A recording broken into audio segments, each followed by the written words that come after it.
Internet! Aujourd'hui, je suis là pour te parler d'un film de rats. Oui, pour une fois, c'est pas un film de requin. C'est un film de très gros rats.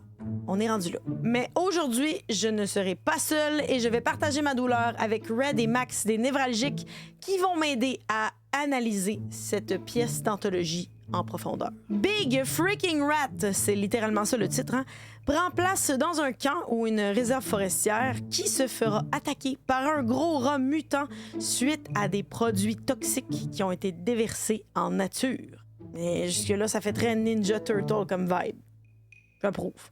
Avant même qu'on commence le film, on peut déjà dire que l'introduction et la délicieuse animation, qui a l'air d'avoir été faite par des étudiants du cégep de Joliette en 2004, nous prend par les sentiments.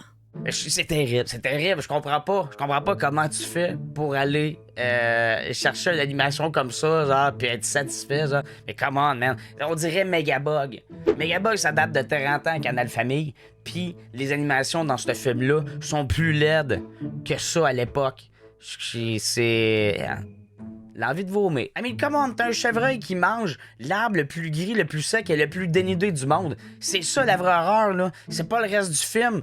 Il se revient vers toi en plus, le chevreuil, tu vois dans ses yeux le désespoir du pauvre animal. Il veut pas être là. Il veut pas manger ça, lui. C'est même pas payé pour. Le clou du spectacle, c'est que tout ça se termine avec le camping, ça lune. C'est tellement gris encore une fois, là. T'arrives là, rajouter au moment de l'animation quand on y arrive, là, rajouter des petites étoiles, puis une planète bleue en arrière, là. Puis je vous le dis, le camping, ça lune, on vient d'arriver, c'est le fun. Let's go les enfants, ça va s'amuser. Le film commence avec une scène beaucoup trop longue où il y a deux gars, qu'on reverra de toute façon jamais du reste du film, qui essayent de déplacer des barils de produits toxiques. On comprend pas pourquoi ils sont là. On comprend pas pourquoi il y a un gros tunnel mal barricadé qui mène à une grotte direct dans le parc non plus. Au bout d'un moment, on va voir enfin ce qu'on attendait, soit le Big Freaking Rat qui tue les deux gars. C'est quand même bien mérité après nous avoir fait perdre un bon 7 minutes en discussion inutile puis en zignage de barils. Ça fait du bien. Mais là, on va aller voir les véritables protagonistes de l'histoire, qui sont le Ranger, qui est en charge du parc. C'est un genre de Rick de The Walking Dead, mais en version cheap, là. Avec son fils, Linguini, dans Ratatouille. Parce que c'est des rats. La pognez-vous. Pardon. Il y a aussi la filleule adolescente du shérif et sa nouvelle blonde, qui ressemble étrangement à ta tante, qui est revenue d'une retraite spirituelle Reiki au Mexique. Complètement transformé. Ce qui est le fun, c'est que tout le monde joue égal, soit hyper mal. Tout le monde se sourit beaucoup trop, puis tout le monde me donne mal au cœur. Hey, depuis tantôt, là, j'ai un feeling d'avoir vu ce monde-là quelque part. Puis ça vient de me frapper. C'est le monde, là, tu sais, ces cabines de photos automatiques d'un centre d'achat, là. Toujours des photos de monde que t'es comme, voyons, asti, c'est qui, eux? Ben, c'est tous eux autres. On les a trouvés. Mystère résolu. Fermez tous les threads Reddit sur le sujet. On vient de frapper le jackpot. Sont toutes là. La commissaire de police, je l'aime, elle, parce que l'espace entre sa bouche pis son nez est très représentatif de mon intérêt pour ce film-là. C'est pratiquement, inexistant. Bref, tout ce beau monde-là va travailler dans le parc tout l'été, comme une belle famille heureuse et unie. Les locations choisies pour le film sont d'une finesse incroyable quand on voit, par exemple, le bureau des Rangers. Le bureau de Ranger, là, je suis comme... Mais c'est quoi le choix de décoration de porte en bâton de popsicle, puis le haut-vent en bâton de popsicle en plus? Mais d'où c'est que ça vient, ça? C'est quoi l'idée des bâtons de popsicle géants? Le but, c'était-tu de faire nature, genre Ranger Material? Je comprends pas, tu sais. En arrière, si vous regardez en arrière, il y a un tableau blanc, là. Vous voyez que ça relève à certains endroits parce que c'est un carton blanc, en fait. Puis qu'est-ce qu'ils ont fait? Ben, ils ont rajouté des bâtons de popsicle partout autour pour que ça donne encore plus l'air sauvage, wild. On est dans la forêt. Puis on n'a pas de budget. Le local a littéralement l'air de l'endroit où il y a le cercle des fermières du village. Je sais pas pourquoi, il y a des très grosses cocottes, des rideaux en courte pointe, puis des boîtes de carton partout. Et je sais pas non plus le comment du pourquoi les murs du bureau ont l'air d'avoir été aspergés de marde liquide. Brother, J'ai pas d'allusion plus poétique que ça. Désolé. Après beaucoup trop de scènes de gens qui se sourient de manière interminable, on commence à avoir hâte que le gros rat tue un peu de ce beau monde-là. Parce que personnellement, moi, je suis pas trop attachée, là. Ça va.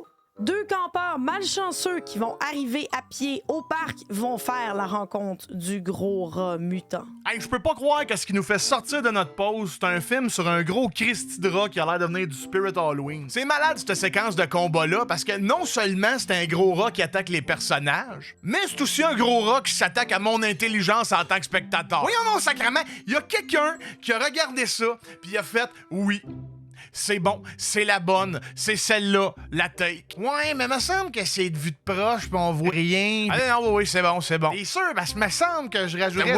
Oui, te le dis, c'est bon. Je sais pas, me semble que je trouve que... Oui, c'est bon! Nos 2 adolescents vont découvrir au fond d'une chaîne à outils un tunnel qui mène à l'extérieur du camp. C'est par là que le rat y passe. On sait pas trop pourquoi il y a un tunnel secret dans un cabanon, mais c'est là. Un ranger à dos de son dalmatien géant va découvrir une scène de crime où il y a des cacas géants.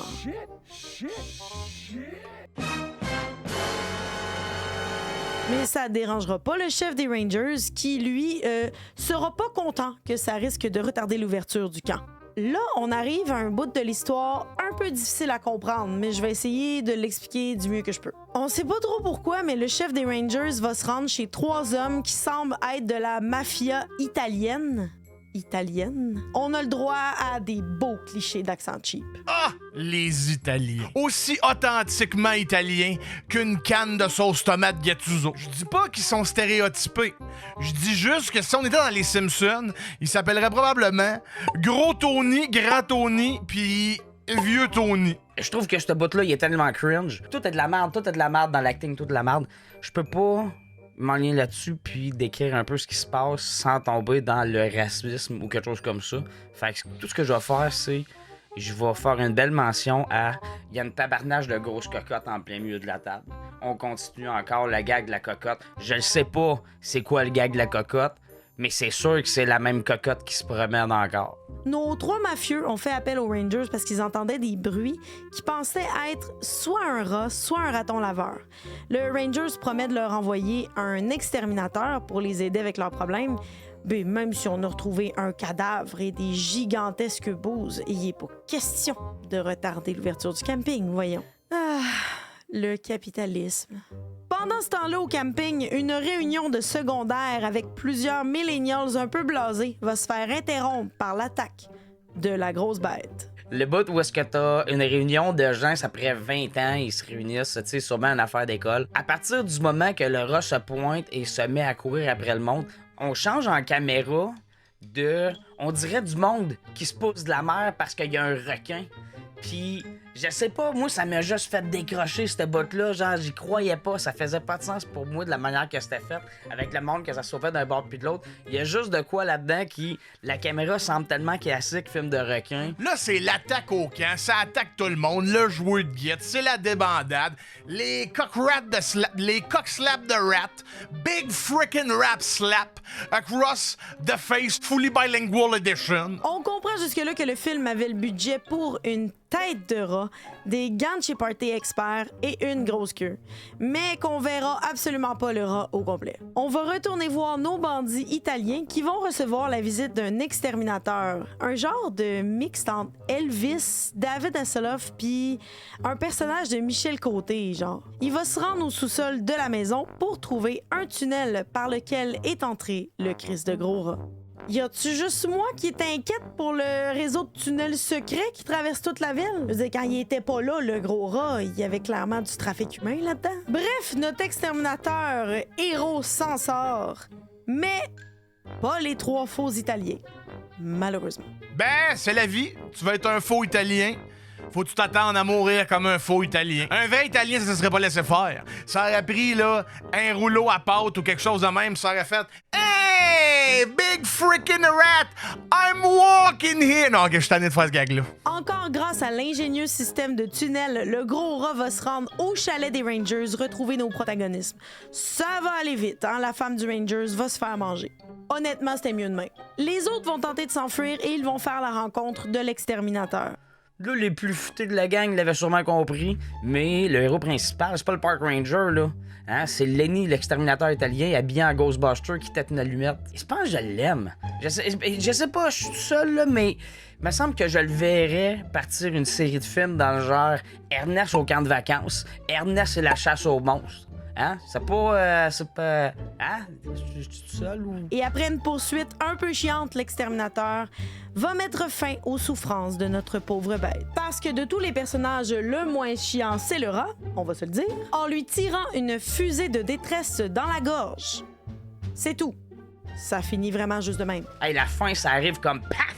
Comme un coup de poing en arrière de la tête, genre c'est bang de même. Mais je pense que c'est pas mal la meilleure affaire qui pouvait arriver à ce film-là, honnêtement. Là, fallait que ça finisse. En terminant, j'aimerais remercier Marie qui nous a fait sortir de notre trou pour ça. Mais les autres, là, prenez pas ça pour du cash là, qu'on ait dit oui à ça. Là, j'en veux pas là, du monde dans mes DM là, avec des asti niaiseries. Là. Arrive-moi pas avec le film là, Shark Slalom Across Big Ben in the UK versus Saumon Truite, la barbare aquatique. Je veux rien calissement savoir. En conclusion, toute bonne chose a une fin et les mauvais films aussi, dans le fond. Fait que, ouais. Si tu as envie de plus de chroniques de films avec des monstres cheap, abonne-toi, partage, commente, like, puis on se revoit pour la prochaine vidéo.